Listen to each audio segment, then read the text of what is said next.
to order.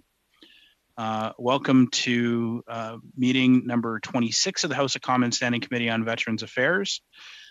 Today's meeting, of course, is taking place in the hybrid format.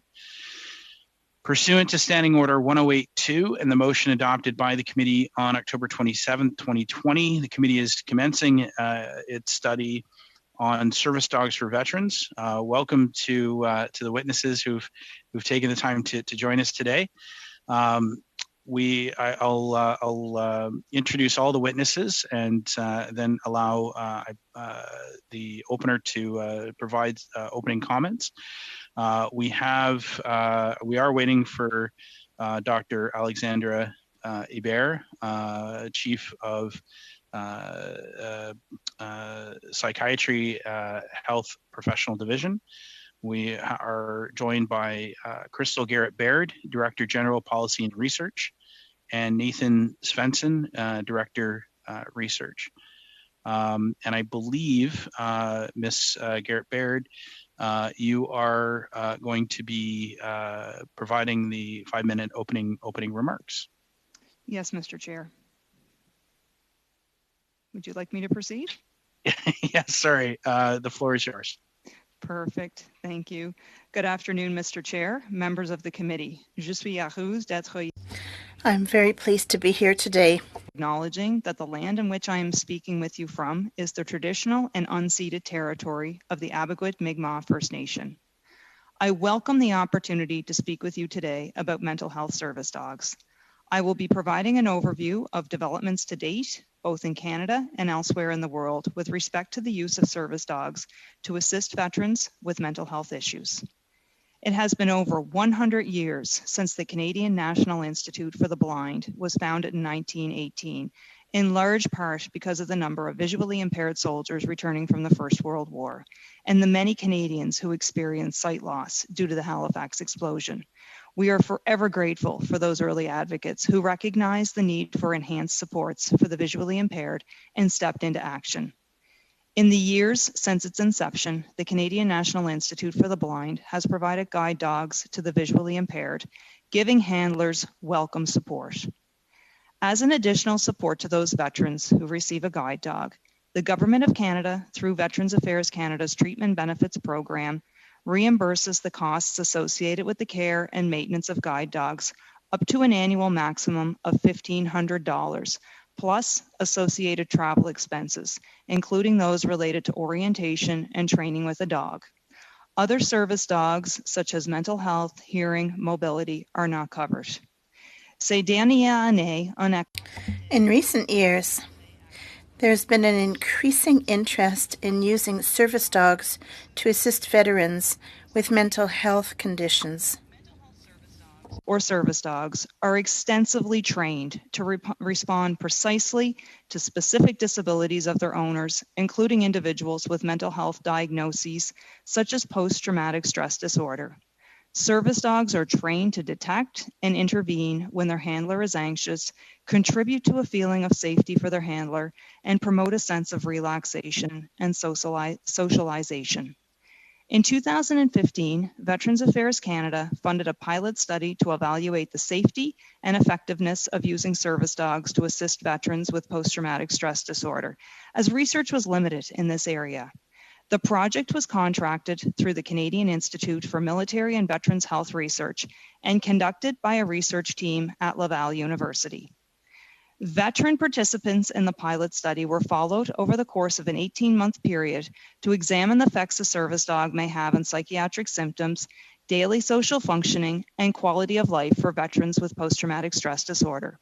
The study was completed in 2018.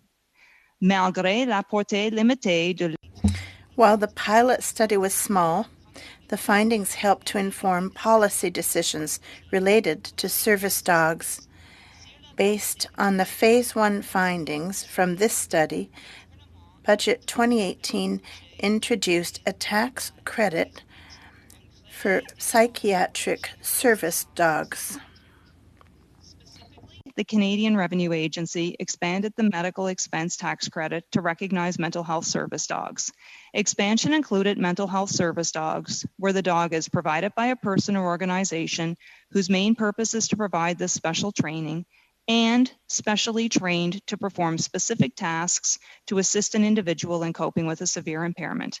This measure directly benefits veterans who rely on mental health service dogs. While there have been some advancements in this area, one of the main challenges with determining the effectiveness of using mental health service dog is that there are no national standards regulating the industry. Authority for accessibility issues is an area of provincial jurisdiction. In Canada, different provinces are at different levels of maturity with their adoption of service dog standards. In 2015, Veterans Affairs Canada contracted the Canadian General Standards Board to set a national standard to ensure consistency in the training and quality of the service dogs being used to assist veterans with mental health issues.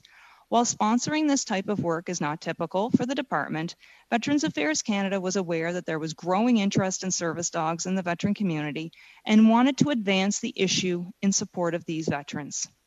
In April 2018, the Canadian General Standards Board notified committee members that it had withdrawn its intent to produce a national standard for service dogs, as there was no consensus among the committee members that the standard could be achieved for the intended positive impact.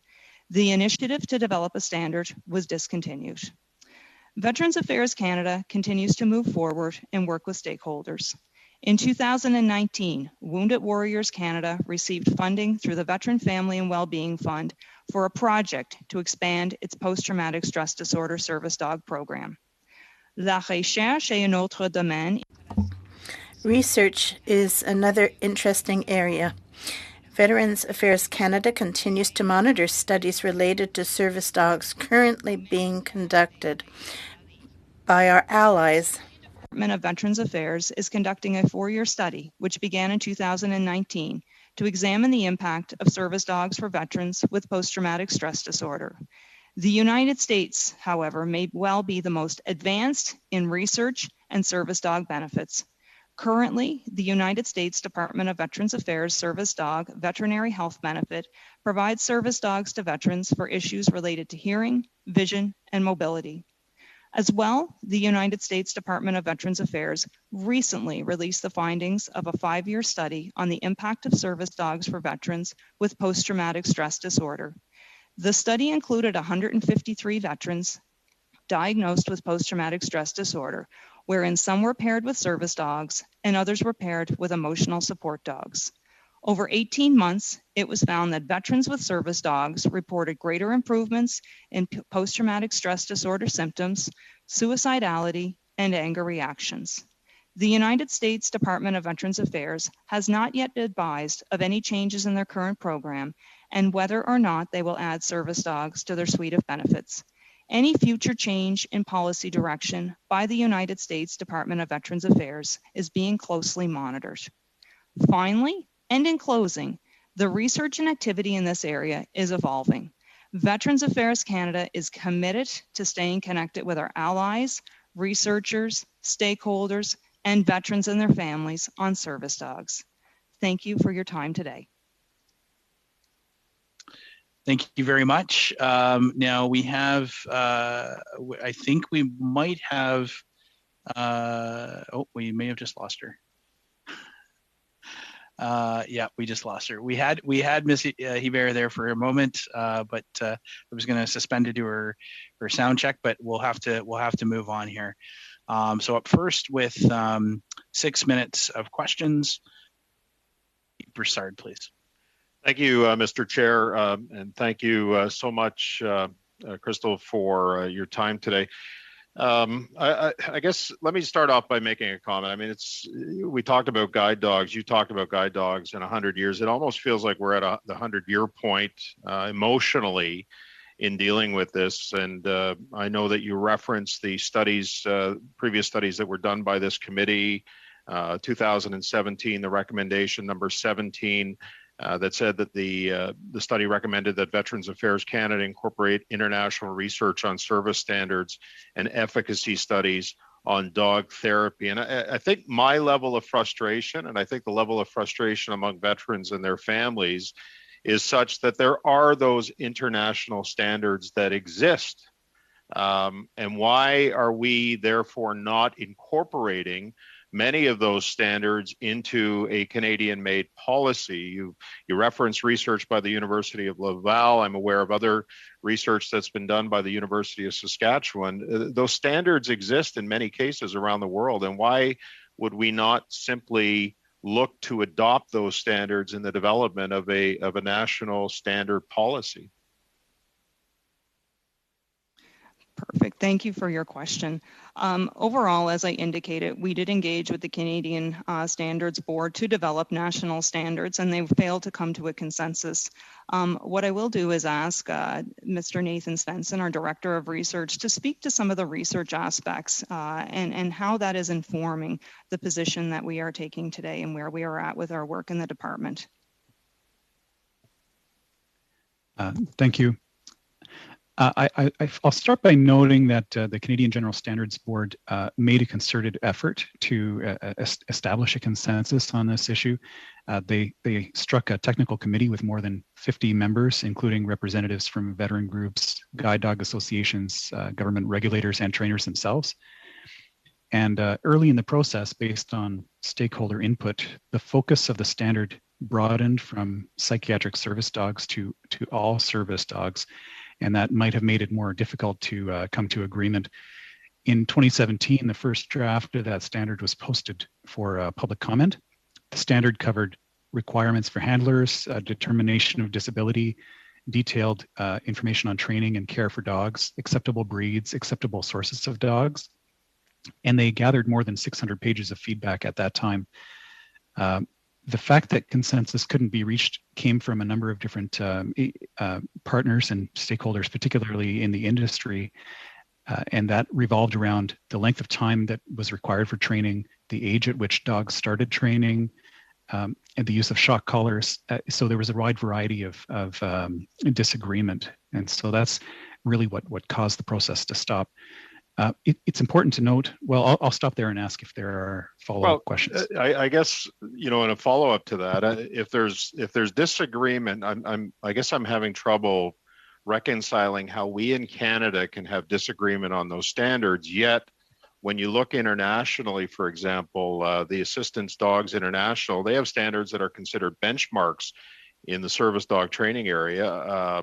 150 programs worldwide, Australian rehabilitation appliance program through the Department of Veterans Affairs.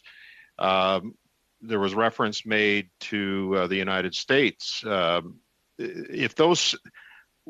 guess my question is, why are we attempting to reinvent the wheel here in this country when those standards exist in the countries of many of our allies? Why wouldn't we just simply go to them, the United States being our closest ally, and say, okay, these standards exist, Australia, these standards exist.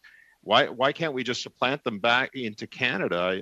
I'm having a tough time reconciling that, and I think there are many veterans and their families that would feel the same way.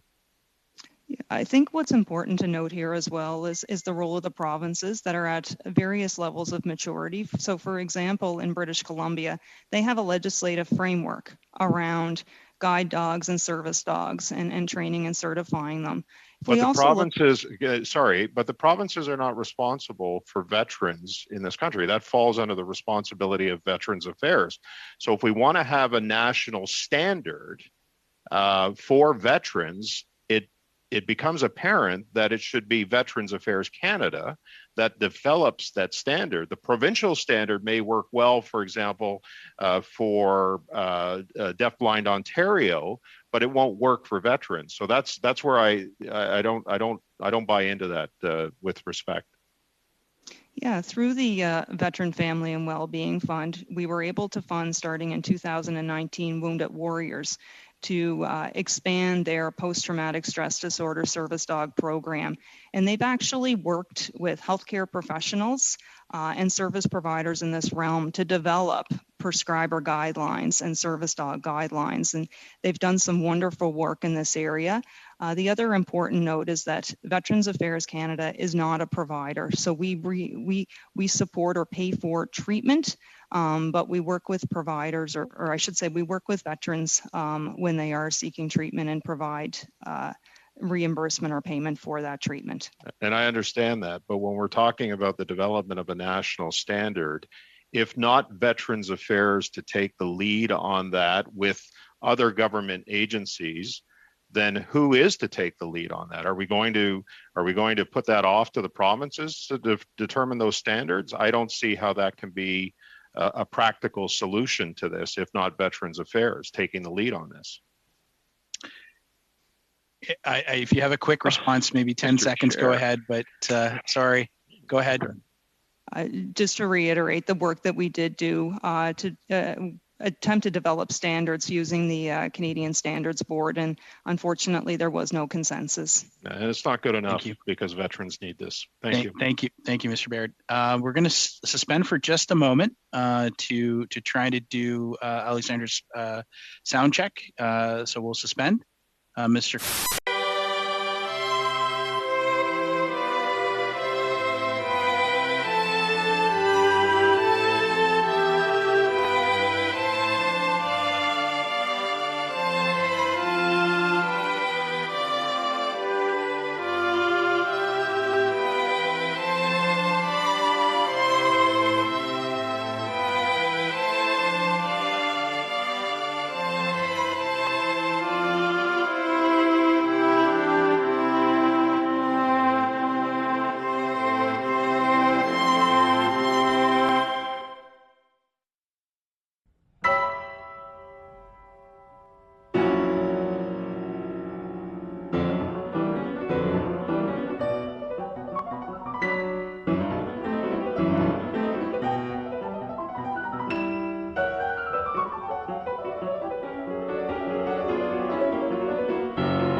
Up next for 6 minutes is MP Sampson.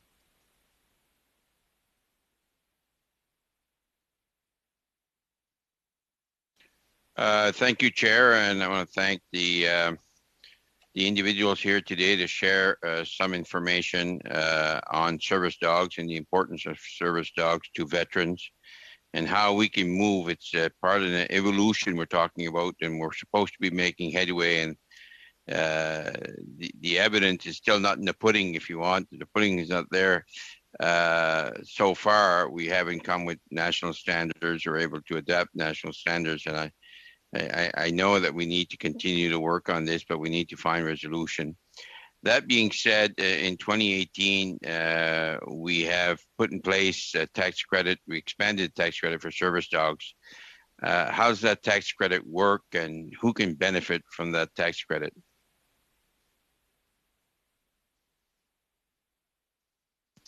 Thank you for the question. So as you noted, the Government of Canada expanded the medical expense tax credit in 2018 to recognize, amongst others, mental health service dogs. This measure directly benefits veterans and others in the disability community who rely on mental health service dogs. This tax credit is delivered by the Canadian Revenue Agency, and it is something, as I noted in my opening remarks, that is open to a variety of Canadians, including our veteran population.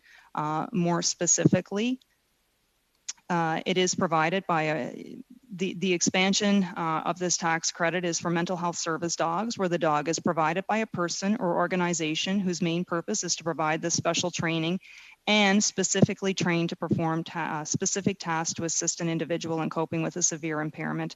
And as I said, and it's important to note, this measure directly benefits veterans who rely on mental health service dogs. Thank you. But it has to be a psychiatric service dogs, I understand. It's a And that mental are health. trained to produce, a specific task. In the 2018 study, we didn't produce national standards, but there were some gains in understanding around service dogs. Can you share that information? Because we didn't get to the outcome that we were setting, but we did learn a lot that might help us as we're trying to move this forward. Sure, and certainly one thing was that it actually assisted in leading to the expansion of that medical expense tax credit. But I will ask Nathan Svensson, our Director of Research, to provide more insight into the 2018 study. Sure thing. So this study was launched in 2015 in collaboration with the Canadian Institute for Military and Veteran Health Research and was led by the University of Laval. And the purpose of the study, as was mentioned, was to investigate the potential effectiveness of psychiatric service dogs for veterans, specifically who were suffering from PTSD.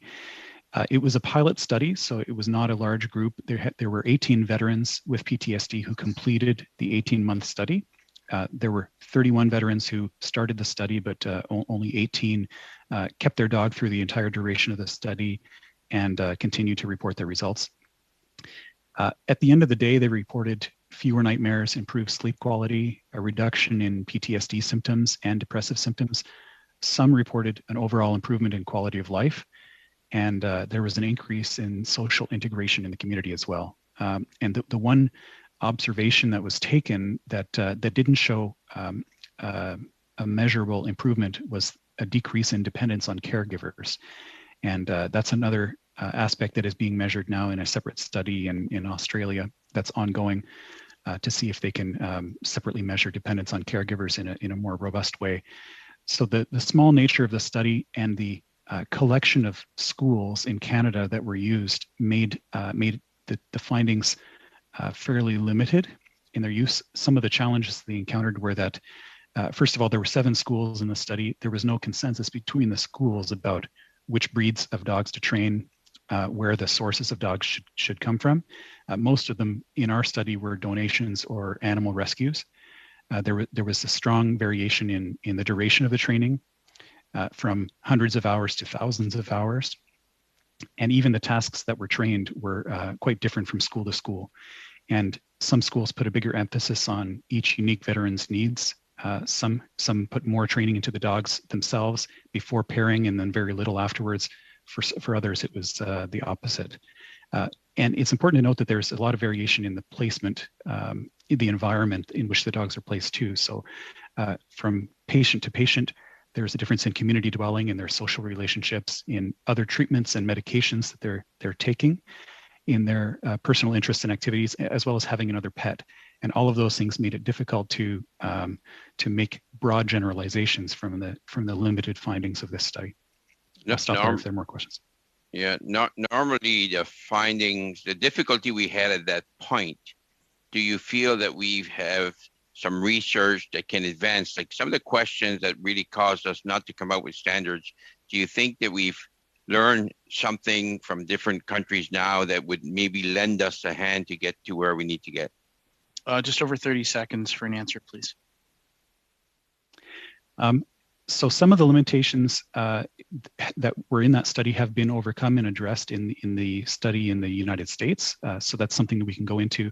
But as a general point, I would say in the United States and Australia and other areas that have adopted their own standards and created policies around this, they are the ones delivering healthcare directly to veterans, where in Canada, we rely on agreement across provinces. Can we check with those 13 schools to find out today if they would agree on those now?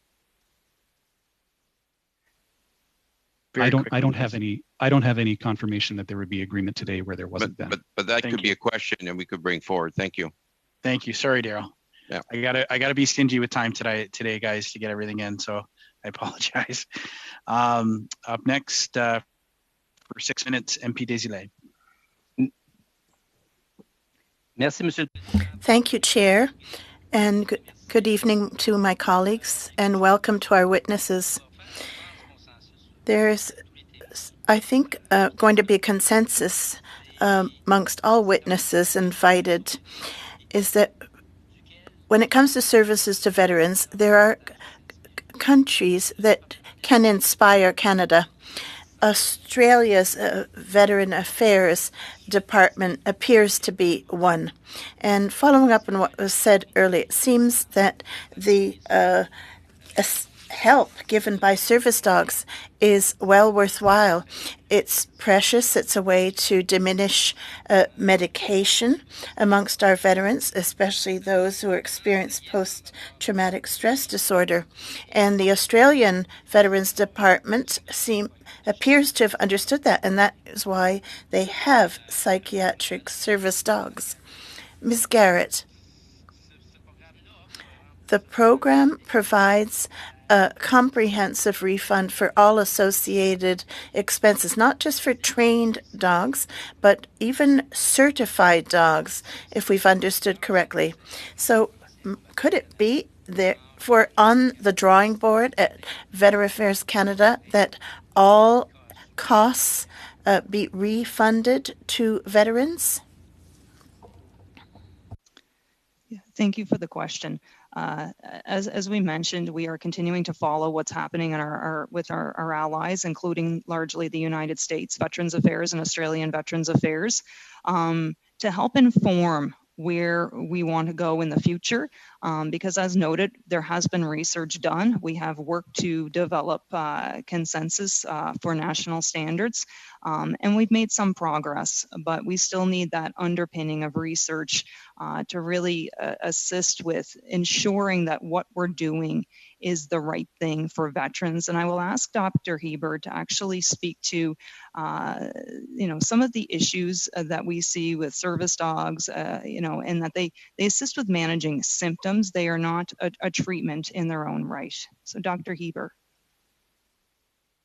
Sure. Thank you very much, Crystal. Let me add a couple of things. So first of all, it is true that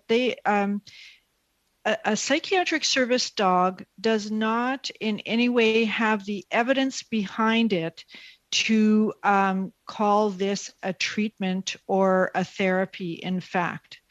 What we consider it is more what we might call an adjunctive treatment or a complementary treatment to the evidence-based treatments for PTSD or major depression or whatever condition the dog is helping the veteran with. So I think that's the first important point. The second point I want to make, though, is that this issue is complex and it is not a benign issue. And let me tell you one anecdote that happened. When I was still in uniform, this would have been back in 2014, I actually was given the service dog file. And I started contacting the service dog organizations in Canada to find out what they were doing, to talk to them a little bit about their programs. One of the workers who I spoke to told me a story that they had trained a service dog for, it was at that point probably, I don't know if it was a veteran or a serving member, but they had trained a service dog. The person had taken that service dog home, and they usually do follow-ups for a while to see how they're doing. And when they went to the person's home, they found that the service dog had not been fed, that the person themselves was very incapacitated. I wonder if it was a major depression. They were not able to get out of bed. They weren't taking care of themselves very well, and they weren't able to care for this dog. And I said, so what did you do? And she said, well, we took the dog, and we took the dog back. Of course, my next question was, well, what happened to that person who was left there in the home? And that I don't know. She wasn't able to tell me that. But I think it just illustrates that this is not a simple issue. It is not having a dog also means that the person has to be in their stage of recovery where they can also take care of a dog, to take care of that responsibility. And I think there are a number of well-being issues that sometimes veterans have that may compromise their ability to do this. So it's not a benign procedure to give somebody a dog. So I think there are a lot of issues to be considered here. Je l'entends très bien, Mme Hébert. I've understood that very well, but might it not be more of a problem of follow-up? And I also wonder, these dogs are well trained by the time they are in the hands of veterans. What do you think about that? Brief answer, please.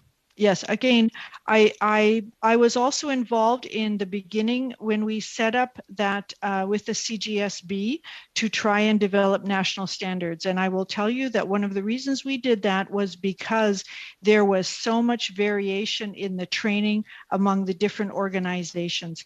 So in fact, I can't answer your question because I can't say that there's a standard way that service dogs are trained in Canada.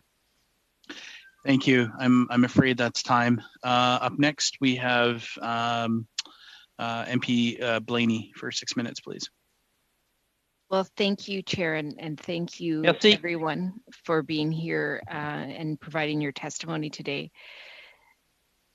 It's a lot to take in, and I think for me, I heard one of the witnesses saying, sorry, there we go. I heard one of the witnesses say, right thing for the veterans has to be a priority, and I absolutely agree with that. But I have to say that the lack of national standards has provided this opportunity for things to keep falling apart.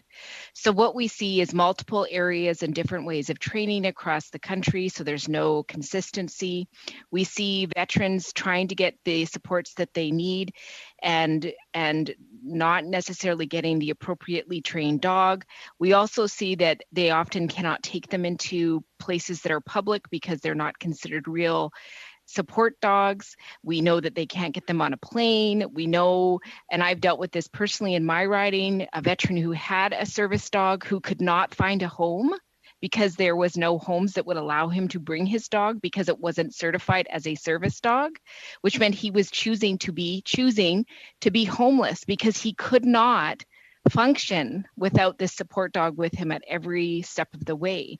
And so when I listen to this, I respect that this is a complicated matter. I understand that most things are complicated, but the problem is there is no national standards, which means nobody is held to account, and it doesn't give the veterans what they desperately need. So I guess, I just have so many questions, but the first thing is with the Canadian General Standards Board, what I think I heard is that they had a plan to make a study. They didn't have a consensus.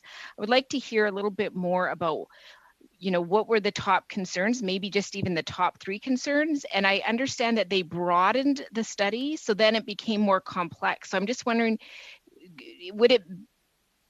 I'm sure you won't have an opinion, but does it make sense to stay within the single lane to at least get that first level done before we start moving on to the next thing? Can anyone answer that? I'm sorry, I don't know who to direct it to. I'll let you tell me. Yeah, I can start and then I'll turn it over to Nathan for further comment around the specifics. But as you noted, and as I noted in my remarks, the Veterans Affairs Canada previously had a contract with the Canadian General Standards Board to establish a set of national standards and provide assurance that the service dogs being provided to veterans are properly trained and meet standardized behavior requirements. But as noted in April 2018, the board notified members of the technical committee that it had withdrawn its intent to produce a national standard of Canada for service dogs because there was no consensus among the committee members that the standard could be achieved. As a result, the initiative to develop a national standard was discontinued. Meanwhile, we still continue to be an active player with research, funding areas like Wounded Warriors Canada and Alaska. Okay, well then let's talk about that. We're looking for national standards. So if VAC is going to work with Wounded Warriors Canada on their service dog program, can we not look at how to support them in setting and supporting some sort of national standards that we could give to another board to review?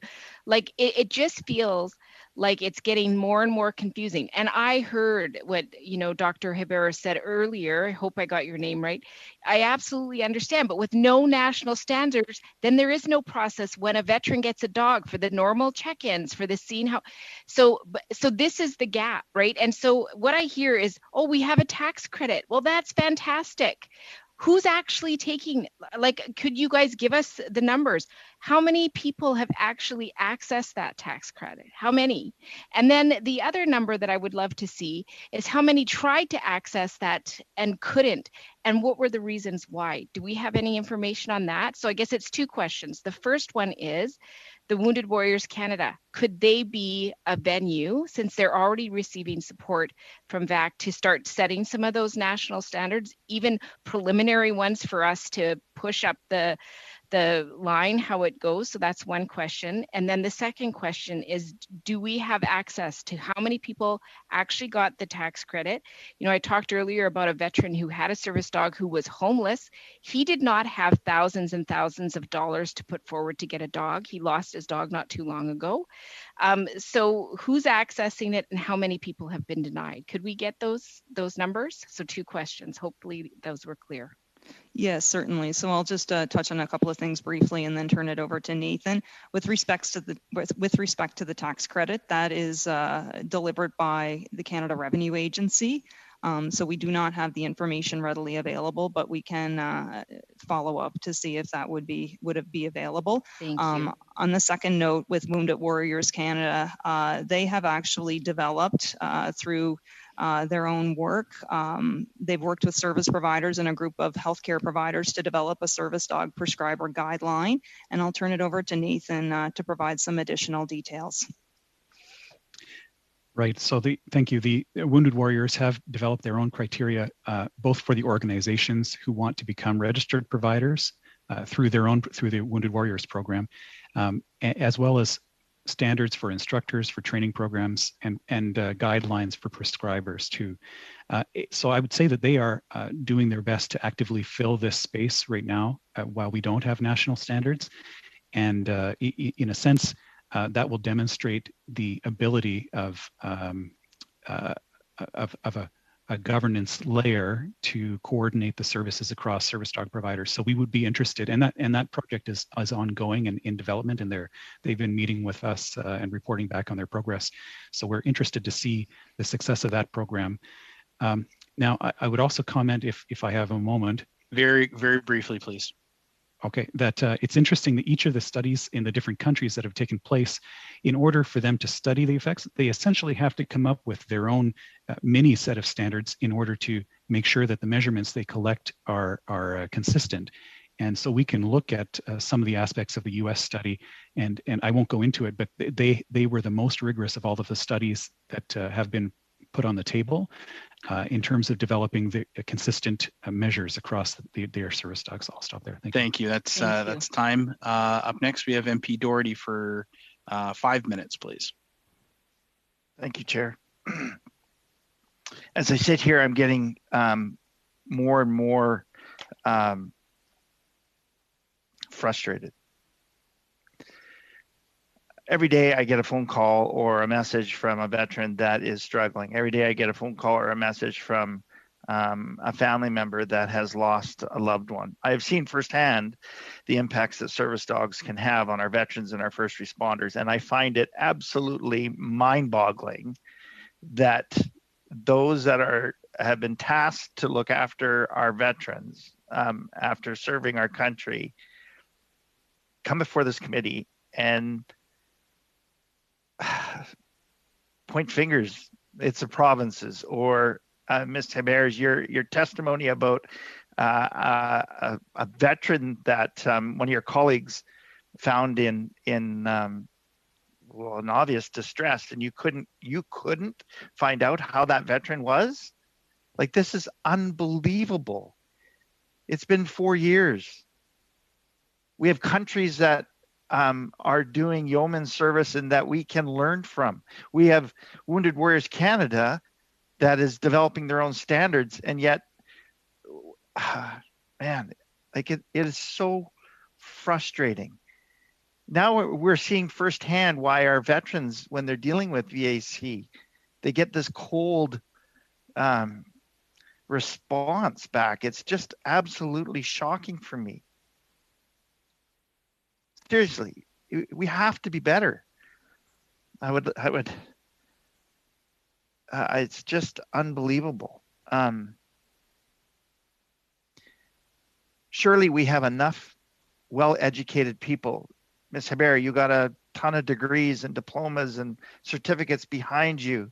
And I'm sure all of our witnesses are from learned educational facilities, and surely we can come up with standards that we can, or agree to some standards that we can then supply our veterans with the much needed support. Wouldn't you all agree, whether it is a prescribed treatment that you approve of, or maybe it's a security blanket, I guess. I'm not sure. That's kind of the feeling I got, that it was being implied upon. But if it saves a veteran from taking their life, shouldn't we be doing everything in our power to finding a way to supply that?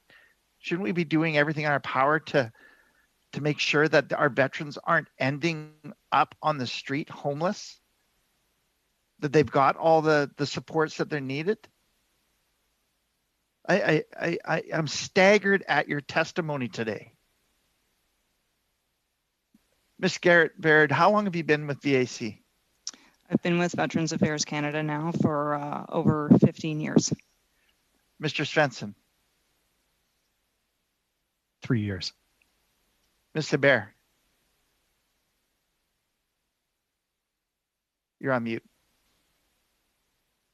Mr. Chair, a point of order. This hectoring of witnesses, how long they've worked at VAC, is entirely inappropriate. Please, Mr. Doherty. It isn't, and it's my time, Mr. Fillmore. Thank you. Mr. Doherty, go ahead.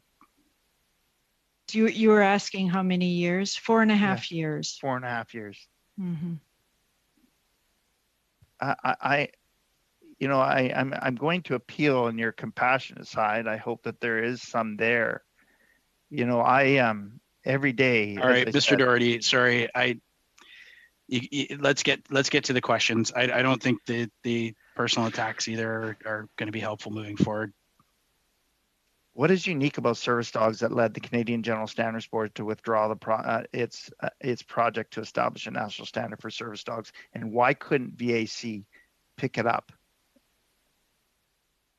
Yeah, and thank you for your question. I'm going to ask Nathan to speak to some of the areas of challenge that occurred with coming to a consensus by the board. Nathan.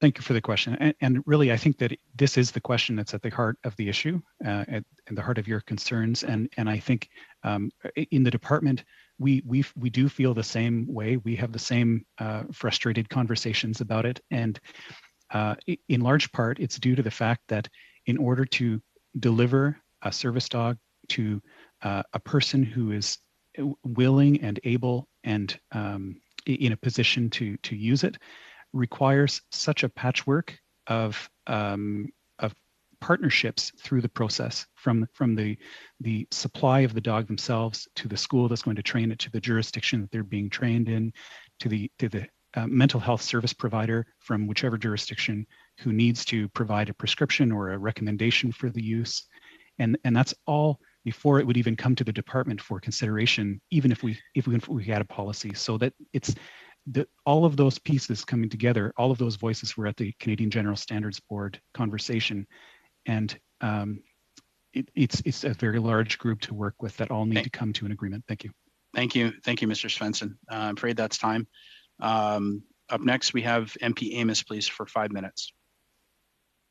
Thank you, Chair. Thank you to our witnesses. I'm new to this subject area. Some of our other participants have been around this issue for some time, so you'll pardon me if my questions are more on the basic side.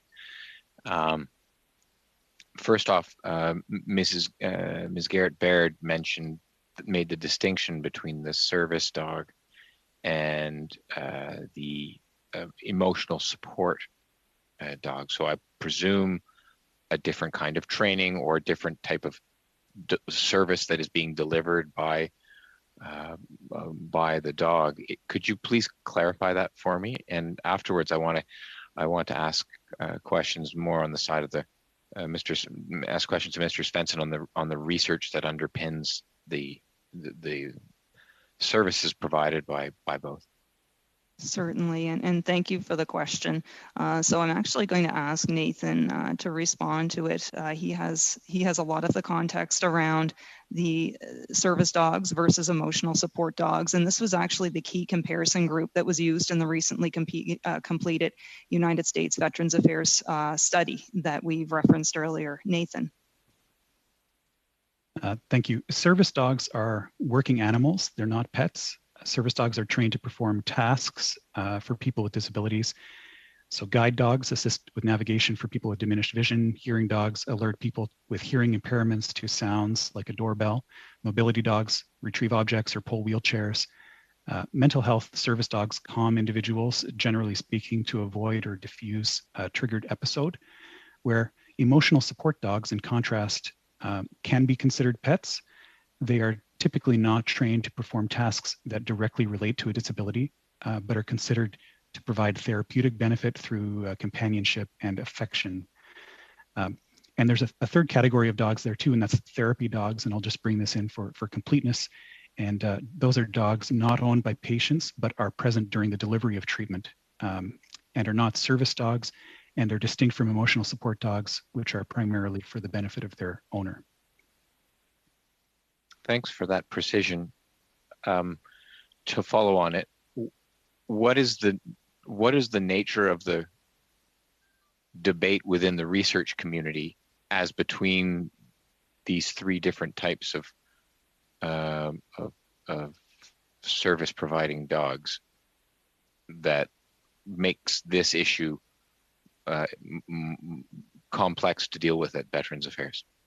Right. It's an excellent question.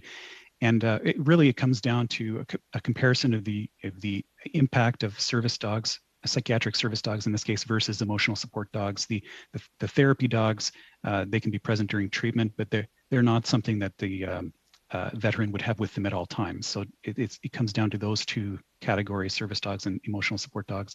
And that was the main focus of the United States Veterans Affairs study. In their case, they found, so they paired 88 veterans with a service dog and 65 veterans with an emotional support dog. That's the number of people that completed the study. And it was a 2-year study. And what they found was that emotional support dogs showed similar impacts when compared to service dogs when measuring sleep quality, depression levels, and mental aspects of the quality of life. But they found specifically that psychiatric service dogs had a much greater impact in terms of improvement in PTSD symptoms and anger reaction, and to some extent in suicidality compared to those with emotional support dogs.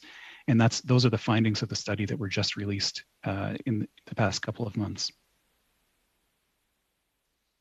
Okay, and just to conclude then on that last sort of aspect around the challenges that it poses to Veterans Affairs Canada.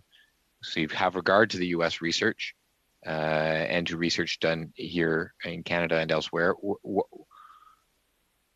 You mentioned the patchwork issue, which I understand that's a separate matter, but what is it about the research that makes this challenging for VAC?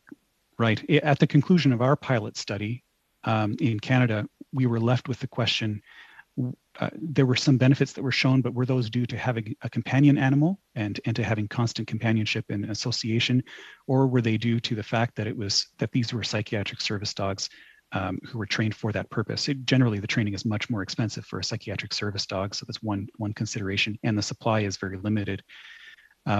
So we wanted to, or it's important for us or any provider to know which benefits can be derived from which type of service animal or support animal. Thank you. I'm afraid that's time.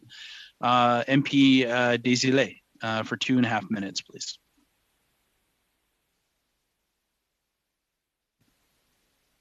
I would like to come back to the matter of using a company like the Warriors, Wounded Warrior Canada. I understand that Canada does not have standards for training, among other things, and that is a huge concern for me. Let me explain. We have done business with companies, Schwitz Help, which provided only a French-speaking service, and that was very problematic. So I am listening, but I do need to be reassured. These standards shouldn't be coming from the private sector. They should be coming from the government side. So could you please provide an answer for me, Ms. Garrett? Yes, and thank you for the question. So we, as we went through the work on service dogs and looked at what the different provinces are doing and their levels of maturity, as I mentioned, we have British Columbia with a very advanced legislative framework, which is not necessarily the case in other situations. And given the inquiries that we were receiving about service dogs for veterans, that is the reason why in 2015 we contracted with the Canadian General Standards Board to establish those national set of standards so that there would be consistency in the training and the quality of the service dogs being used to assist veterans with mental health issues. And it was largely because we were aware and saw the growing interest in service dogs in the veteran community and wanted to advance the issue in support of those veterans. And unfortunately, as noted, the board notified committee members in April 2018 that it withdrew its intent to produce a standard because there was no consensus and that the standard would not be able to be achieved with a positive impact. So it was discontinued, but we continued forward with both the research and then through the Veteran Family and Wellbeing Fund in 2019, we funded Wounded Warriors Canada to expand their post-traumatic stress disorder service dog program. And they really are doing amazing work in this area, both in developing prescriber guidelines and criteria. I don't doubt that. I have no doubts about that, but I do insist. And in Australia, there are certification programs. Do you have a final comment, or are you going into another question? Wait, in Australia, and I would like us to be able to explore other countries such as Australia. Standards, are established by states and territories, and it seems to work very well. Perhaps that area could be explored further. Thank you. Up next, we have MP Blaney for 2.5 minutes. Thank you, Chair, and thank you to the witnesses again. I'm finding this very informative. I guess my first question would just be, what would be the process of taking the guidelines that the Wounded Warriors are putting together and moving it to a national standard? I can start just providing, a couple of introductory comments, and then I'll ask Dr. Heber to speak to some of the considerations from a mental health perspective. So that was really the reason why we engaged the board, is to develop that national standard. And when there was no consensus, we moved forward with research in that. So can I just pause you right there, just because this detail is so important. You keep saying there's no consensus. Is there anything that we can look at as a committee that outlines where the barriers were for them? Because no consensus is good, but I like, what was it? Was it the fact that there wasn't consistent training in Canada? I'm trying to understand what no consensus really means. Certainly. No, thank you for that clarification. I'll ask Nathan to speak to the areas that created some challenges in coming to a consensus by the board. Nathan. There are some providers in Canada who have been doing this for a very long time. So earlier there was one of the members asked, what about just simply adopting the Assistance Dog International Standards? And that was one of the proposals that was discussed with the Standards Board and met opposition because the people who are currently actually supplying dogs in Canada don't all subscribe to those standards. And it's not that they can't meet them, it's that some of the providers felt that the Assistance Dog International Standards were not stringent enough, did not require enough hours of training for the dogs. And on the other side, some of the schools who did subscribe to that standard didn't agree with the other providers. So So I don't want to get into a one versus one comparison of the providers, but in general, it's not practical for the department to say, here is how it's got to be, if nobody in the country can provide up to that standard. In the United States, where the volume is, where the larger study was done, and the volume of dogs is just more greater. I mean, they have 30 times as many veterans in the US as we do here. The supply needs to be a practical consideration, and the people who are providing those dogs need to be able to meet whatever standards are put in front of them. Thank you. Afraid that's time. Up next, we have MP Wagenthal for 5 minutes, please. Okay, thank you so much, Chair. Just off the bat, I just want to say this is an issue that I'm very passionate about. And I actually want to thank you, Ms. Garrett. You've mentioned over and over again what you realized, that you did need to go somewhere to find those standards. And I applaud that you went to the Canadian General Standards Board to do this. The issue to me is, number one, psychiatric service dogs are a very unique designation for our veterans. It doesn't have to be a specific type of dog, all kinds of dogs, but it's a very unique capability for these dogs to have. And so I applaud that you went there to get those standards. The fact that we are as far down the road as MP Rachel has indicated is our problem. There are too many players already that have money in the game even. I'm sorry, Kathy. We're going to stop your clock. Unfortunately, we don't have any interpretation in French, so we're just going to let them fix that. Okay. We can just suspend for just a second here.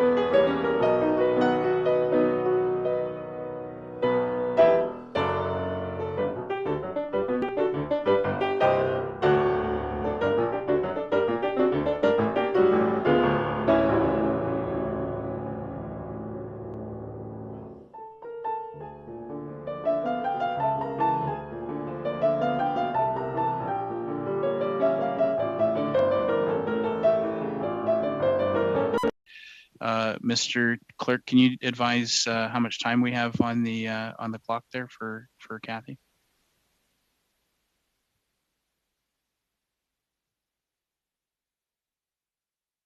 Five minutes, Chair. Go ahead, Kathy. All right. I'll give you the 1 minute mark at some point here. Okay, thank you. Basically, I think where our issue is, and we really need to solve this problem for our veterans, is that there wasn't consensus on that board and the group that were working on it. And so basically they discontinued.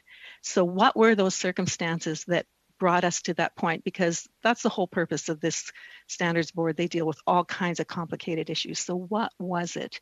And quite honestly, from my understanding, there were conflicts of interest there because of the roads that a number of those organizations had already gone down. And like you said, could not come to an agreement around the fact that there's a huge difference between an obedience dog and a service dog.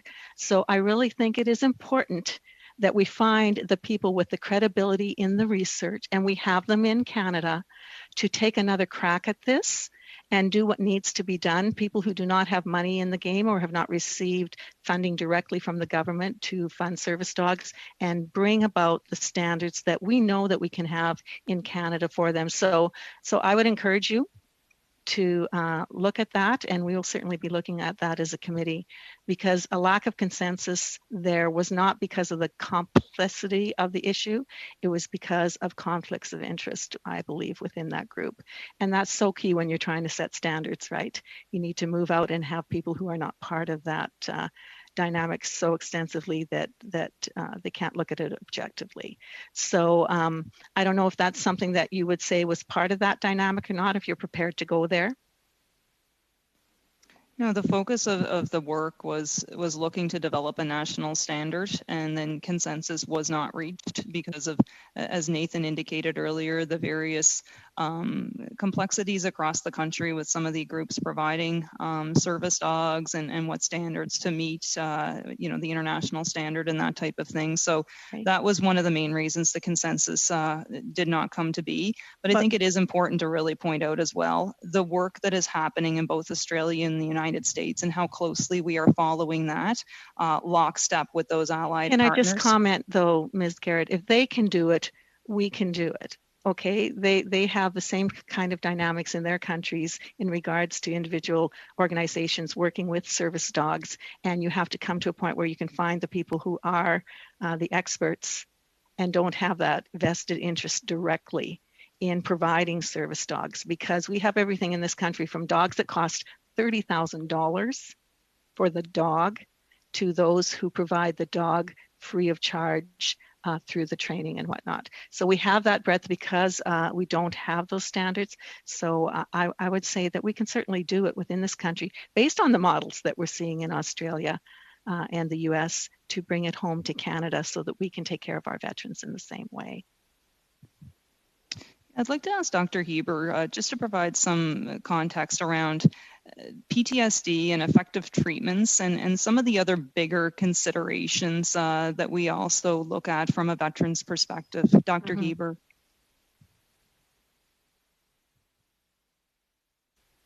Sure, thanks. So I think, first of all, as I had mentioned earlier, we have a number of treatments, standardized treatments where we have evidence of effect, of good effect for a condition like PTSD, as well as for other mental health conditions that somebody could receive a service dog for. And then there are a number of, again, as I said, we might call them complementary or adjunctive supports that people can have. Often those are to help them to decrease their symptoms so that things are more manageable for them. And that's one of the roles that, we know veterans tell us that service dogs can provide. Dr. Heber? Yes. I'm sorry to interrupt you. I have one minute left. I totally agree with you that there are different needs. But I believe that VAC's responsibility is to deal with the need for a psychiatric service dog, which is a very specific designation. And then if we were to do that, the rest is more manageable. I have an autistic grandson who has a lab that meant that his mom could finally get some sleep. They couldn't afford the $30,000 version.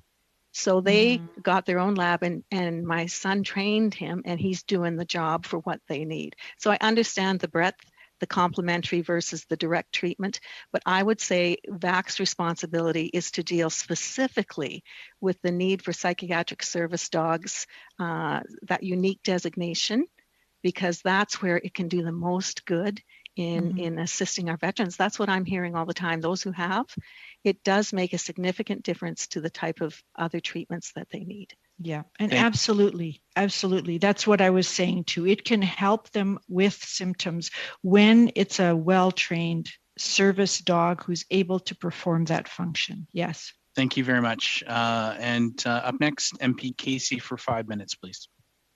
Thank you very much, Mr. Chair. I'd like to start with Ms. Garrett Baird. In your opening remarks, you indicated that the United States has a program that includes standards for support dogs for hearing, vision, and mobility, and that they have conducted studies in connection with support dogs for PTSD. Am I right that that hearing, vision, and mobility have an accepted standard, but it is still a work in progress with respect to psychiatric assistance dogs in the United States? Sure, and thank you for that question. So yes, the United States, as noted, is very well advanced in research and their benefits related to service dogs. And currently, the United States Department of Veterans Affairs Service Dog Veterinary Health Benefit provides service dogs to veterans for issues relating to hearing, vision, and mobility. And they're looking right now, based on their 5-year study, about what changes they may want to pursue in the future. And that's what we're closely monitoring. And I'll ask Nathan to just add some additional context from a research perspective on that issue. Right. I think so. Two things I want to add. So one is that the U.S. study. So my question is whether they have adopted a standard for psychiatric assistance dogs, or whether that's still work in progress. At this time, they have not announced it because their study was just released in the past couple of months. And actually, the study that they have released is just part one.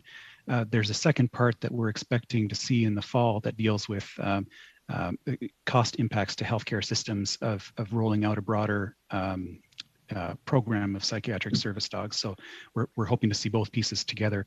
But I would point out that the standards that they used in conducting the study were possibly standards that would be very difficult to achieve in Canada. So for example, all of the dogs that they trained were owned by the US Department of Veterans Affairs. All of their dogs had the same veterinary care plan that was insured through the department. All of their dogs were either Labrador retrievers or golden retrievers or German shepherds. All of the dogs used the same advanced training protocols and were each pair, or dyad they're called, between the dog and the paired veteran, were trained directly by U.S. Veterans Affairs staff. So that's quite elaborate machinery that had to be in place across the country. It was a multi-site trial for those dogs to be provided, and that was just for 153 dog and veteran pairs to complete the trial. So the US has not yet established a standard. What about Australia? I'm on their website. I see that they do have coverage for psychiatric assistance dogs. Do they also have a detailed, established standard with that could be copied and pasted into Canada? A couple of considerations. So one, Australia is currently conducting a study. They started in 2018. It was a 4-year study looking at how assistance dogs, they use the term psychiatric assistance dogs, can complement other evidence-based treatment. And they were also looking at practical implementation challenges for a formal program. Now, partway through the study, so that study is still ongoing, partway through that study, they announced that they would cover psychiatric assistance dogs through their rehabilitation appliance program under certain conditions. And one of the main conditions is that they have to be currently undergoing treatment with a psychiatrist or a psychologist for at least 3 months. They have to meet some other criteria. So it's not something that just a veteran with PTSD can immediately access. They have to be part of certain programs and have certain coverage levels. So their standards are still under development as well. It sounds like the practical implementation rules are still under development or still being studied. Okay. So when it is alleged that international standard exists for psychiatric assistance dogs for veterans, that is not the case in the United States or in Australia yet, correct? So I would differentiate the use of the word standards here. Sorry if I'm getting too specific, but so we're using the term standards to mean standards and policies.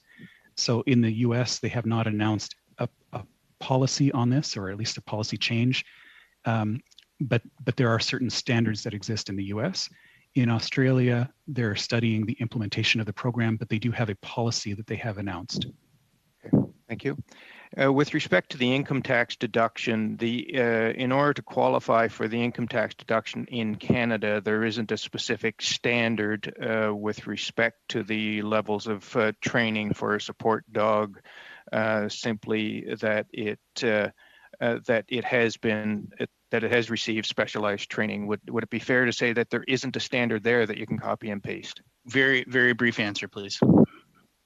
Based on the tax credit, the expansion that was provided in 2018 is where the dog is provided by a person or organization whose main purpose is to provide this special training. And secondly, that the specially trained to perform specific tasks to assist an individual in coping with a severe mental impairment. So the focus there is on the dog's capacity. Thank you. Thank you very much. And that brings us to the end of round number 2. We do have scheduled to get to, and just wanted to take an opportunity to thank the witnesses for starting us off with this study. And to my colleagues, we do have to log off, and we will log back on using the second login. Just if you do not have it at your fingertips, just know that the clerk, as soon as I suspend here, the clerk will be sending the details forward to your P9s.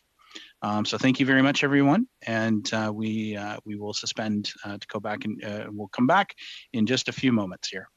Thank you.